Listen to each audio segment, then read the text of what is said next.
Alright, I will admit it, I was wrong about Lesser Healing Wave. You guys were right.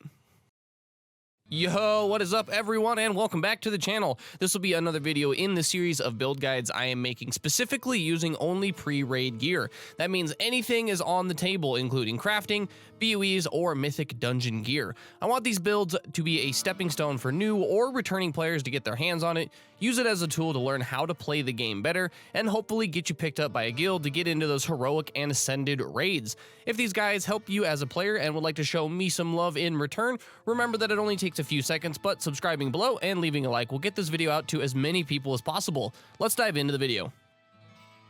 I hate to say it, but I have fallen in love with Lesser Healing Wave. Move over, Healing Wave, your little brother is here and kind of kicks ass, not gonna lie. The healing output can be so unreal sometimes, and I can't help but laugh at the absurd numbers I'm seeing on my screen.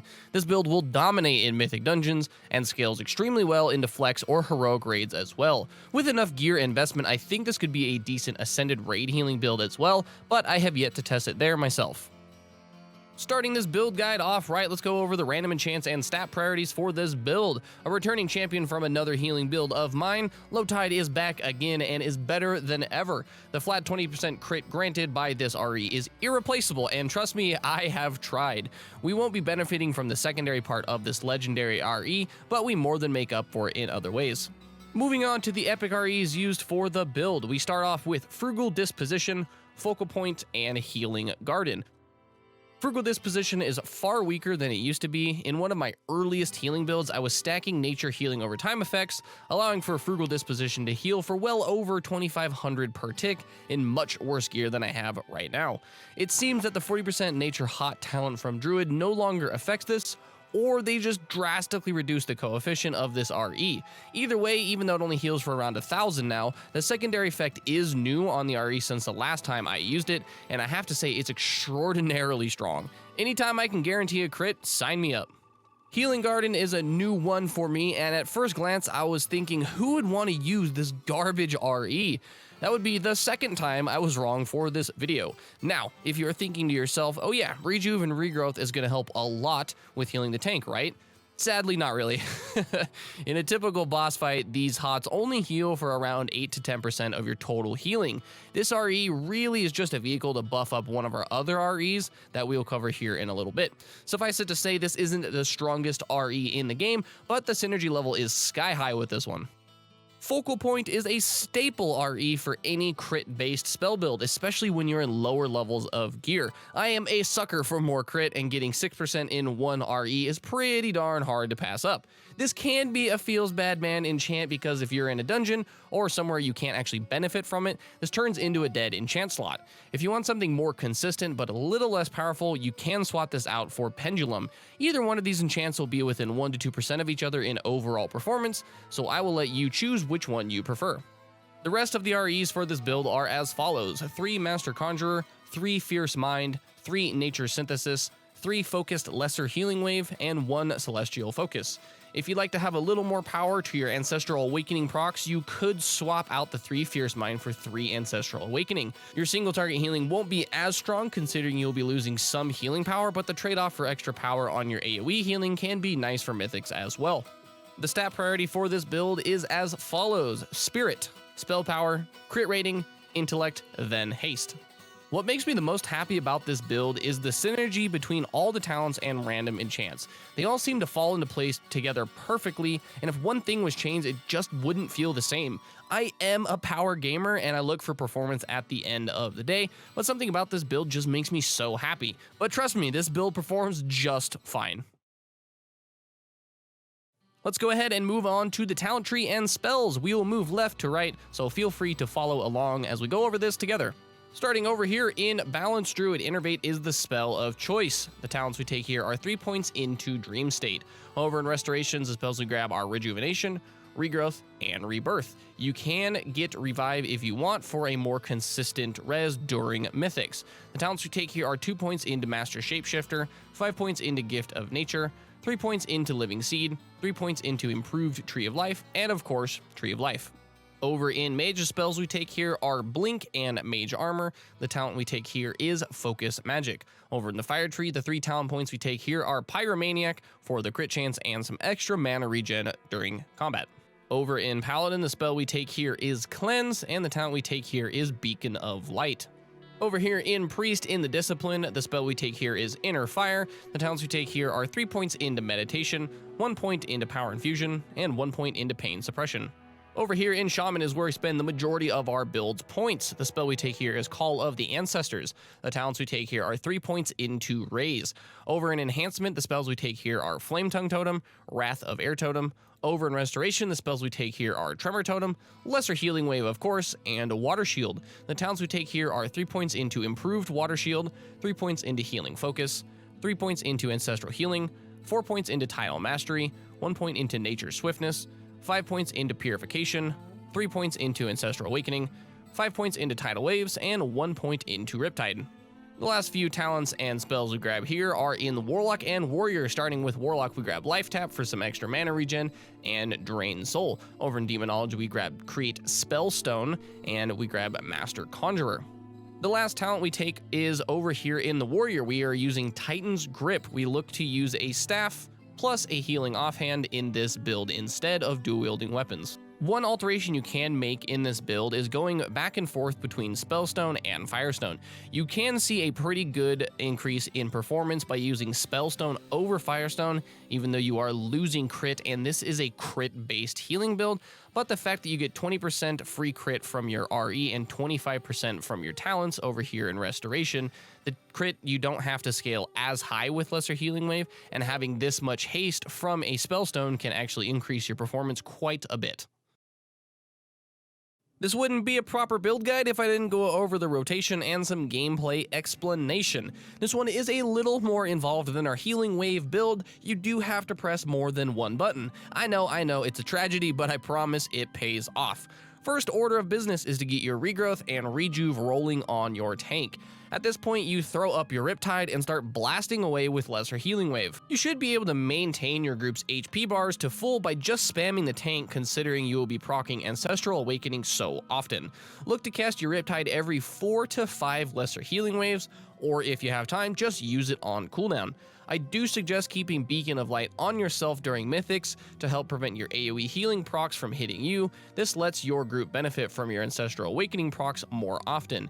If you need to throw a few heals onto other players that are not the tank, the way I look to deal with big AoE healing is by casting my Riptide on the tank, then start using Lesser Healing Wave on the targets who need it. Because we get a free 25% crit to our Lesser Healing Wave after using Riptide, this will greatly increase your capacity to heal multiple targets much more quickly. So I'm going to try something a little different on this video, so let me know how you guys feel about it down below in the comments. I ran a poll on the channel and asked if there was anything you as the viewers would like to see different in these build guides, and over 90% of you wanted some more actual gameplay with maybe some commentary over it. So that's what I'm going to do. Let's throw up some footage and I will comment on some of the thoughts going through my head while I was doing these dungeons. So we're going to start here with a last boss kill in Hellfire Ramparts. The tank has grabbed all the ads on this platform, and we're heading towards last boss. Before the last boss actually comes down, I look to move past the tank and actually drop my totem somewhere near the beginning or middle of the platform, just so everyone can benefit no matter where they at on the platform. As the boss comes down, I look to make sure I've got regrowth and rejuve going on the tank, and look to use Riptide on him as well. You can see the fireball just came down on Legends, and I look to use Lesser Healing Wave on him, and I happen to get an Ancestral Awakening proc there. So here in this frame, there's a lot going on. So I have just recently cast my Riptide on Moverine. He still has a couple hots on him, so he should be fine for a little bit. I do have my Tidal Wave procs up, and that means I have 25% increased chance on my next 2 Lesser Healing Waves. So here in this frame, you can see that I'm about to get hit with fire as well, but I can't quite move or these 2 guys are gonna die, so I just kind of have to eat the fireball, as it will.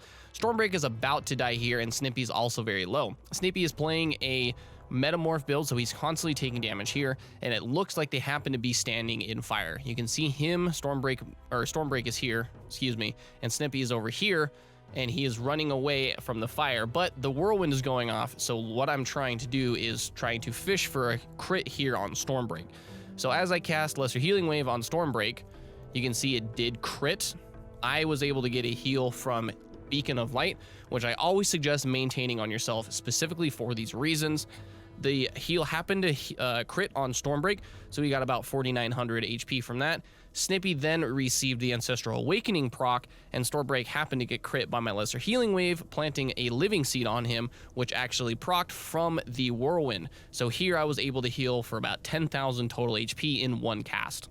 So after I topped off Stormbreath and Snippy, I was able to get hit by the fireball and took me down to just a little above 50%. So right here, I decided instead of trying to finish this heal, I actually blink away out of the fire.